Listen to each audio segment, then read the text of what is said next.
Bonjour à tous, j'espère que vous allez bien et que vous avez passé un bon jeudi. Le mien est assez étrange. Déjà j'ai fait des rêves un peu bizarres qui ressemblaient un peu à de la vase remontée des tréfonds d'on ne sait où. Et je trouve que, je sais pas, l'énergie, déjà le temps est lunatique et les énergies aujourd'hui sont... Non, je les sens pas trop quoi. Ouais, je trouve que c'est une journée particulière. Enfin bref. Alors aujourd'hui, j'ai envie de vous parler de la confusion qu'il peut y avoir entre autorité et autoritarisme. Il y a dans ce monde de tout, mais il y a aussi des dirigeants, chefs d'État, je ne vise personne, qui confondent aisément autorité et autoritarisme. Et qui en arrivent à des situations extrêmes où ils créent des égrégores de violence et de vengeance et de plein de choses pas très ragoûtantes, tellement puissantes, qu'ils entraînent avec eux des populations qui n'ont rien demandé, et notamment des enfants. Et ils vont agir en fait à partir de ces égrégores-là comme des trous noirs, les trous noirs dans l'espace, vous savez, qui de l'extérieur donnent l'impression que les choses sont figées à proximité. Et bien là, c'est un peu la même chose. D'où les blocus et compagnie. C'est comme si l'espace-temps était distordu en quelque sorte.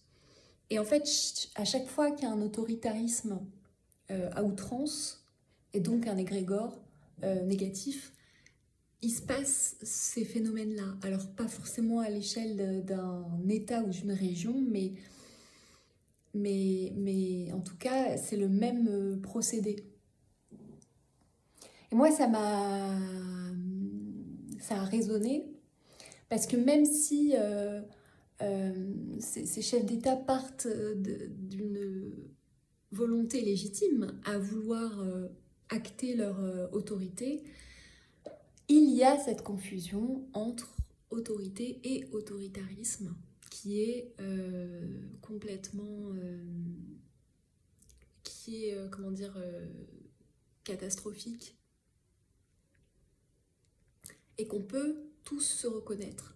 Et moi, ça a résonné parce que j'ai grandi avec une matriarche qui n'a eu de cesse de me répéter que j'étais trop autoritaire et qui a dévalorisé mon autorité, même adulte, même jusqu'à la fin.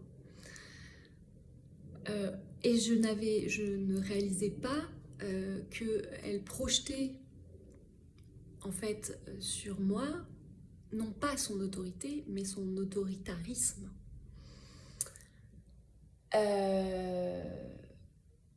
Et donc, inconsciemment, ce genre de personne crée un égrégore comme un trou noir qui aspire en fait la vie elle-même, qui bloque le flux de la vie elle-même.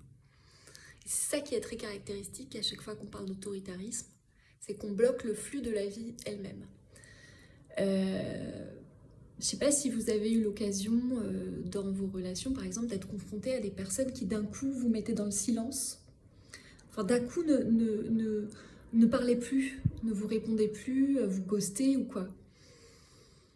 Mais sans explication, sans savoir pourquoi. C'est très à la mode ça. Et j'avoue que moi-même, j'ai utilisé cette magie, entre guillemets. En réalité, à chaque fois qu'on fait ça, on crée un mini égrégore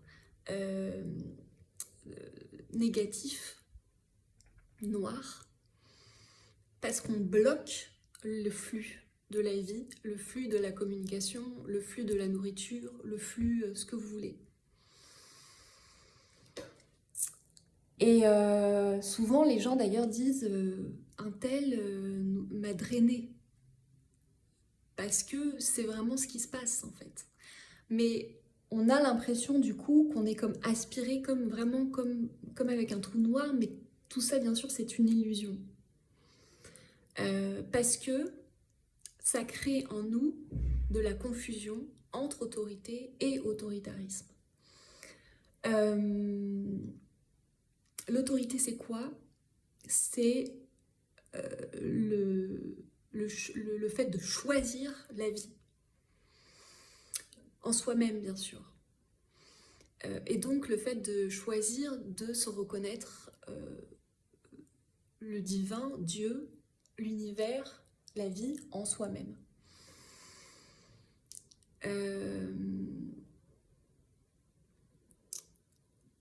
Souvent, j'ai entendu dire, et notamment dans les milieux de coéducation ou scolaire, etc., qu'il n'y avait soit pas assez d'autorité, soit trop d'autorité. Et là encore, on confond l'autorité et l'autoritarisme. L'autorité, c'est la main qui élève. C'est la main qui élève. C'est, voilà, in fine, c'est la main de Dieu, bienveillante, qui fait preuve de compassion, etc. Mais également directive lorsqu'il s'agit d'amour-propre. L'autoritarisme, c'est la main qui domine, c'est la main qui met à terre. C'est à ça qu'on reconnaît si, par exemple, un silence en face est de l'ordre d'une autorité juste ou d'un autoritarisme qui s'ignore. Parce qu'il y a des personnes, moi je reconnais, j'ai fait preuve de silence face de personnes que j'aimais profondément. Et je me suis mise à douter. Et aujourd'hui encore, il s'est passé un truc et j'ai douté et je me suis dit aïe aïe. J'ai mis cette personne, j'ai été dans le silence par rapport à cette personne. J'ai bloqué en quelque sorte la communication. Est-ce que j'ai pas été dans l'autoritarisme? Et en fait, c'est vraiment l'intention qui change tout. Si on fait preuve de silence dans le but de préserver la relation, mais avant tout de se préserver soi-même, ce n'est pas la même chose que si on fait preuve de silence pour punir la personne en face ou pour lui montrer qu'on est plus fort qu'elle d'une certaine manière. Pour en revenir à la situation plus géopolitique de ce chef d'État que je ne viserai pas, n'est-ce pas? Comme par hasard, cet autoritarisme monumental se fait en face d'un peuple qui est profondément religieux. C'est pas un hasard en réalité. C'est comme si ce peuple-là était en face d'une épreuve de foi ultime, face à un autoritarisme, face à un trou noir. Est-ce que je vais réussir à sortir de cette situation en lui opposant un autre autoritarisme, potentiellement un autre trou noir, le vide contre le vide en gros, ou faire preuve d'autorité en reconnaissant Dieu en moi-même, en choisissant la vie, sans justement choisir la peur, tout ce qui va nourrir cet autoritarisme, la violence, la vengeance, etc. etc.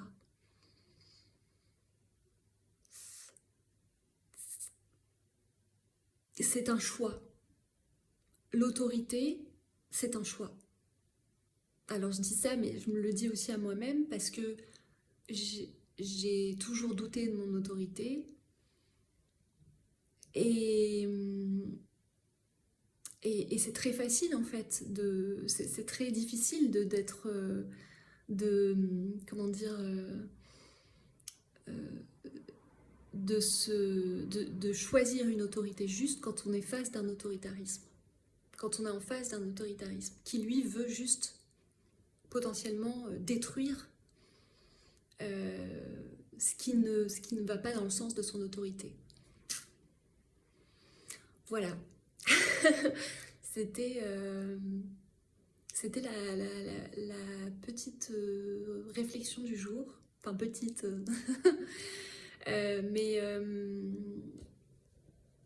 Mais n'hésitez pas à partager vos expériences en commentaire